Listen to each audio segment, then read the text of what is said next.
La pandemia COVID-19, los efectos que tuvo con respecto al sistema de justicia agrario y la conciliación como el mejor medio de solución de controversias en materia agraria. En este video hablaremos de cómo ha afectado el acceso a la justicia de todos los sujetos agrarios en el curso de la pandemia COVID-19 y por qué la conciliación es el mejor medio de solución de controversias en esta nueva normalidad, para que sea posible el tener acceso a una verdadera justicia pronta y expedita.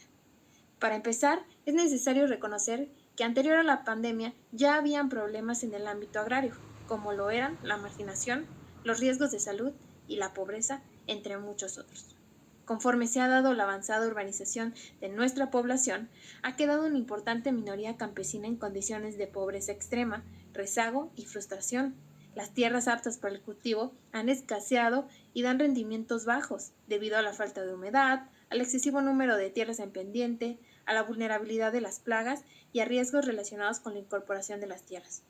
por lo que muchos sujetos han optado por integrar a la lista de consumos fertilizantes e insecticidas que compensan la pérdida de fertilidad de estas tierras, así como herramientas y gastos en otros bienes y servicios.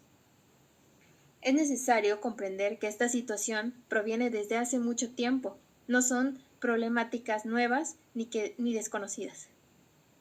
Por ejemplo, a finales del siglo XX, un poco más de la quinta parte de la fuerza de trabajo nacional, que estaba dedicada a la producción agropecuaria, apenas aportaba 5% del Producto Interno Bruto, cifra que refleja la pobreza de los trabajadores del campo, una aguda desigualdad existente en este sector rural y la situación marginal del sector rural en la economía y la política nacional. Situación que pone en peligro el desarrollo rural sostenible de estas personas. Incluso el 57% de la población rural vive hoy en condiciones de pobreza extrema, que es la forma de pobreza que pone en riesgo la salud y las capacidades de desarrollo del individuo. Las terceras cuartas partes de las personas más pobres viven en localidades agrarias de menos de 15,000 habitantes.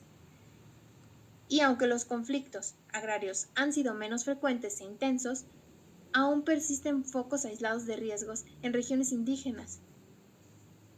Los ingresos y el nivel de vida de la mayor parte de los sectores más pobres del campo no han disminuido.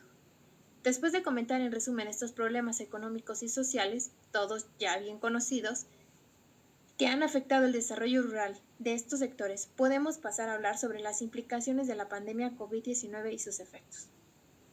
A día de hoy, un enemigo invisible, que no entiende de fronteras ni de divisiones territoriales, es la pandemia mundial COVID-19.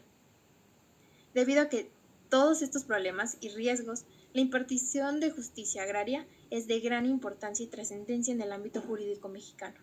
Y si tomamos en consideración que el propósito fundamental de la creación de los tribunales agrarios, con la reforma del artículo 27 constitucional del 6 de enero de 1992, fue dar certeza jurídica en la tenencia de la tierra social, misma que asciende al 51% del territorio nacional, y tomando en consideración que la extensión territorial de nuestro país es de 196 millones de hectáreas, las cuales 100 millones son propiedad de ejidos y comunidades, la reforma constitucional de hace 28 años fue para contribuir al desarrollo rural y a la paz social de México.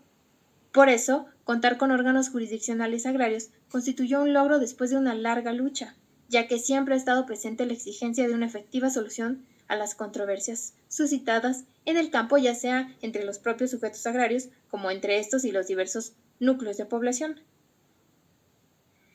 Sin embargo, debido a la pandemia, el mantener una estabilidad en el desarrollo social y el bienestar de estos grupos y un acceso adecuado a la justicia se ha visto mermado en las formas de resolver estas controversias, necesidades básicas de estos sectores de población para un bienestar social y un desarrollo rural idóneo. Según el informe de labores 2020 del Tribunal Superior Agrario, en cumplimiento a lo establecido por los artículos 11, fracción 11ª de la Ley Orgánica en relación con el 8º del Reglamento Interior, ambos de los tribunales, se hizo llegar el informe como un ejercicio de rendición de cuentas a la sociedad y en aras de una justicia agraria transparente y abierta, en el que nos decía que el año 2020 fue atípico. La pandemia del COVID-19 cimbró tanto en México como en el mundo entero. Es un parteaguas en la justicia, economía, la educación, el trabajo y las relaciones sociales, es decir, en todo ámbito. Sin embargo, La justicia agraria en tiempos de la pandemia no se ha detenido y se elaboró en la modalidad de trabajo a distancia y presencial,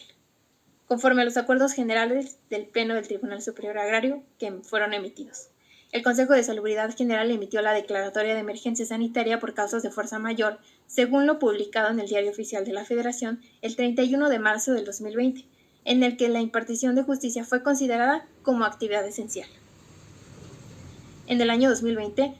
en el trabajo de los tribunales agrarios, podemos distinguir dos grandes periodos. El primero comienza el 19 de marzo y termina el 15 de julio, identificado como el periodo de confinamiento, con suspensión de plazos y términos en todos los órganos jurisdiccionales agrarios, con trabajo a distancia. En la medida que disminuyeron las posibilidades de contagio, se dispusieron días y horas hábiles para diversas actuaciones tanto en el Tribunal Superior Agrario como en los Tribunales Unitarios Agrarios. El segundo periodo fue del 15 de julio al 7 de diciembre, en el que se prestó servicio al público en su mayoría de forma presencial, tomando como guía el semáforo epidemiológico de la Secretaría de Salud e iniciándose el retorno a la nueva normalidad en los tribunales agrarios. Mediante el Acuerdo General 07 de 2020, el Pleno emitió el protocolo sobre las medidas administrativas y sobre la actuación jurisdiccional correspondiente. Así también, mediante el Acuerdo General del Pleno, se aprobó el sistema de agenda electrónica para acordar citas en el Tribunal Superior Agrario y en los tribunales agrarios, con la finalidad de evitar la concentración de personas. Eso con respecto a los juicios llevados a cabo por tribunales. Sin embargo, dadas todas estas circunstancias y problemáticas a las que seguimos haciendo frente, ya que la pandemia continúa, podemos ver otros medios por los que los sujetos agrarios pueden resolver sus controversias y acceder a una justicia pronta y expedita. Este medio es la conciliación. La conciliación de intereses en materia agraria es la vía preferente que la Procuraduría Agraria promueve dentro del programa de Procuración de Justicia para propiciar mecanismos de solución efectivos a los conflictos por la tenencia de la tierra que se suscitan entre los núcleos agrarios y sus integrantes. El artículo 136 de la Ley Agraria señala las atribuciones de la Procuraduría consistente en asesoramiento, representación, conciliación de intereses, entre otros. Los sujetos de derecho agrario, como lo son los ejidatarios, comuneros, pequeños propietarios, avecindados y en general hombres y mujeres del campo, han reconocido que este procedimiento mediante el cual la Procuraduría Agraria exhorta a las partes en conflicto a lograr una amigable composición respecto a sus diferencias, les ha permitido solventar añejas controversias y reactivar